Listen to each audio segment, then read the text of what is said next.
एक सरकार के सहाबी हैं जो बहुत काले रंग के हैं, बहुत सियाह रंग के हैं। वो आका अलैहिस्सलाम की बारगाह में आए और बोले, या रसूल अल्लाह, क्या मैं काला हूँ तो मैं जन्नत में नहीं जा सकता? मेरे आका ने जब अपने सहाबी की ये बात सुनी तो सरकार गमगीन हो गए और सरकार अलैहिस्सलाम ने इरशाद फरमाया, ऐ मेरे सहाबी, तुम जन्नत में जाओगे, अल्लाह पाक तुम्हें इतना हसीनो जमील बना देगा कि तुम्हारा चेहरा चौदहवीं के चांद की तरह चमकेगा। सहाबी को बड़ा करार आया, लेकिन सरकार उनके उस दर्द को दूर करना चाहते थे। सरकार ने इरशाद फरमाया, ऐ मेरे सहाबी, क्या तुम शादी करना चाहते हो? तो सहाबी ने कहा, या रसूल अल्लाह, कोई मेरी तरफ देखना गवारा नहीं करता है तो मुझसे शादी कौन करेगा? कौन लड़की है जो अपना हाथ मेरे हाथ में दे देगी?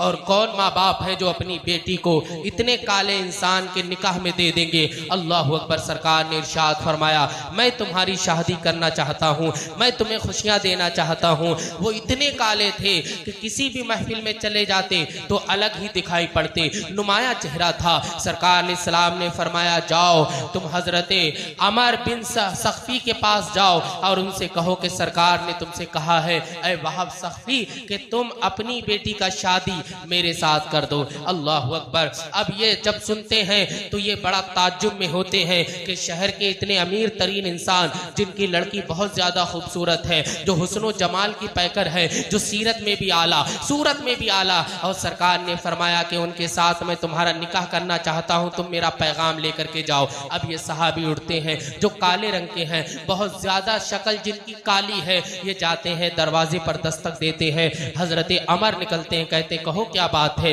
कहा, मैं रसूलुल्लाह का फरमान तुम्हारे तक लाया हूँ। कहा, कौन सा फरमान है? तो उन्होंने कहा, तुम अपनी बेटी की शादी मेरे साथ कर दो, ये सरकार का फरमान है। जब हजरत अमर ने इतना सुना तो आपको गुस्सा आया और आपने फरमाया, चला जाए यहाँ से, क्योंकि आपके दिमाग में ये था कि हो सकता ही अपनी तरफ से आ गए हो और सरकार ने ना भेजा हो। जब वो वापस लौटने लगे तो जो हसीनो जमील पैकरे मोहब्बत पैकरे हुस्न थी जो लड़की, वो पर्दे के पीछे ये सारी बातें सुन रही थी, दौड़ करके आई और कहा, अब्बा जान, तबाही है, तबाही है, तुम रसूलुल्लाह के कासिद को अपने दरवाजे से भगा रहे हो। अरे ये मत देखो कौन आया है, ये देखो भेजा कितने हैं, नबियों के सरदार ने भेजा है और मैं अपने मुकद्दर पे नाज करूंगी कि इनसे मेरी शादी हो जाए, इसलिए कि रसूलुल्लाह ने इनको मेरे लिए मुंतखब फरमाया है। शादी के लिए लड़की तैयार हो गई। वो सहाबी सरकार की बारगाह में आए, बोले, या रसूल अल्लाह, आपका पैगाम है तो मैं अपनी लड़की की शादी इनके साथ करना चाहता हूँ। अल्लाह अकबर। हजरते साद सुलैमी जो कि बड़े काले थे, बड़े काले थे, उनका निकाह उनके साथ हो जाता। सरकार अलैहिस्सलाम ने इरशाद फरमाया, तुम्हारे पास कितना माल है? बोले, या रसूल अल्लाह, नादार हूँ, मेरे पास कुछ नहीं है। सरकार अलैहिस्सलाम ने फरमाया, जाओ, मैं तुम्हारा महर जो है वो 400 दिरहम रखूंगा, 200 अब्दुर्रहमान से ले लो, 200 उमर से ले लो, 200 सिद्दीक अकबर से ले लो। हजरत साद सुलैमी जाते हैं और तीनों से 200 लेते हैं, आपके पास 600 दिरहम हो जाते हैं। सरकार ने 400 के एवज आपका निकाह पढ़ा दिया, वो महर हो गया और 200 आपके पास बचे। मेरे आका अलैहिस्सलाम ने इरशाद फरमाया, जाओ बाजार में अपनी जरूरियात जिंदगी खरीदो, अपने घर के अखराजात पूरे करो। हजरत साद सुलैमी आते हैं बाजार में, आप खरीदने के लिए तैयारी करते हैं, बाजार में देख रहे हैं कहीं गल्ला खरीदने का इरादा है, कहीं कुछ खरीदने का इरादा है, कभी जैतून का तेल लेने का इरादा है और कहीं पर चारपाई लेने का इरादा है। आप ये जज्बात लेकर बाजार की तरफ जा ही रहे थे और आपकी नई नई शादी हुई थी, कितने जज्बे आपके दिल में होंगे, अपनी बीवी के लिए क्या क्या अरमान होंगे। बाजार में कदम रखा, अचानक मुनादी ने निदा दी, ऐ लोगो, अल्लाह रसूल का फरमान है कि जंग के लिए तैयार हो जाओ। जब इतना सुना तो सारे जज्बात को खत्म कर दिया और बोले, जब रसूलुल्लाह का हुक्म है जंग पर जाओ, अब मैं अपने घर के लिए कुछ नहीं खरीदूंगा। आपने एक जिरा ली, एक तलवार ली, एक घोड़ा खरीदा और आप मैदान काजार में चलने के लिए तैयार हो गए।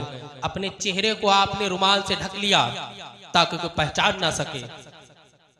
सहाबा की सब बंदी हो रही है, ये भी जाकर के खड़े हो गए। इसी रात आपकी शादी हुई। आप देखें, एक बार भी अपनी बीवी के साथ नहीं मिले, एक बार भी, लेकिन जंग में जाने के लिए तैयार हो गए। ये सहाबा का इश्क है, सहाबा की मोहब्बत है सरकार से। तो अपने चेहरे पर नकाब रख लिया और मैदान कारजार में उतर गए। इतने जालिमों को आपने फिन्नार किया है, इतने अल्लाह रसूल के दुश्मनों को फिन्नार किया है कि सरकार ने फरमाया ये कौन है? तो अचानक आपका हाथ दिखा। सरकार ने फरमाया अंता साद, ये तो साद सुलैमी है, इनकी तो शादी हुई, ये यहाँ क्या कर रहे हैं? तो हजरत साद बोले या रसूल अल्लाह, मेरे माँ बाप आपके कदमों पे कुर्बान है आका, बीबी से मिलने को ज्यादा महबूब मैं समझता हूँ कि आपके नाम पे शहीद हो जाऊं, कुर्बान हो जाऊं। सरकार ने कहा मरहबा। अब हजरत साद बहुत ज्यादा आपने जंग की, हत्ता के एक जालिम ने आप पर वार किया और आपके सीने को चीरता हुआ आप जमीन पर गिरे और आप इंतकाल कर गए, शहीद हो गए। इन्ना लिल्लाहि व इन्ना इलैहि राजिऊन। जब इनकी बीवी तक ये खबर आई कि साद जो है वो दुनिया में नहीं रहे हैं, जामे शहादत नोश कर लिया उन्होंने, तो उनकी बीवी ने भी सब्र किया और अल्लाह का शुक्र अदा किया कि अल्लाह पाक ने मुझे ऐसा शौहर अता किया है जो अल्लाह के नाम पर जाकर के अपने आप को शहीद करवा दिया। तो ये मुस्तफ़ा जाने रहमत के दीवाने हैं, मतवाले हैं, सरकार अलैहिस्सलाम से सच्ची मोहब्बत करने वाले हैं कि जो जिस महाज पर भी जाते हैं अपने नबी के पैगाम को, नबी की सुन्नत को, नबी के तरीक़े को सबसे अफजल रखते हैं। वो चाहते तो अपनी बीवी के साथ जिंदगी गुजार सकते थे, उनके ऊपर कोई गुनाह नहीं था, इसलिए कि जंग में जाने की इजाजत सरकार ने पर्सनल उन्हें नहीं दी थी, बल्कि उन्होंने एक आम ऐलान सुना था कि ऐ लोगों, अल्लाह रसूल के फरमान पर निकलो। तो ये मुस्तफ़ा जाने रहमत के सहाबी अपना सब कुछ छोड़ करके जो गल्ला खरीदने गए, जैतून खरीदने गए, घर की चारपाई खरीदने के लिए गए थे, उस पैसे से तलवार ली, जिरा ली और घोड़े पर सवार होकर के मैदान कारजार में उतरे, बहुतों को फिन्नार किया, आखिर में खुद जामे शहादत नोश फरमा करके दुनिया को पैगाम दे दिया, ऐ दुनिया वालों, जीना है तो रसूलुल्लाह की मोहब्बत में जियो, की मोहम्मद से वफा, तूने तो हम तेरे हैं, ये जहां चीज है क्या लौहो कलम तेरे हैं।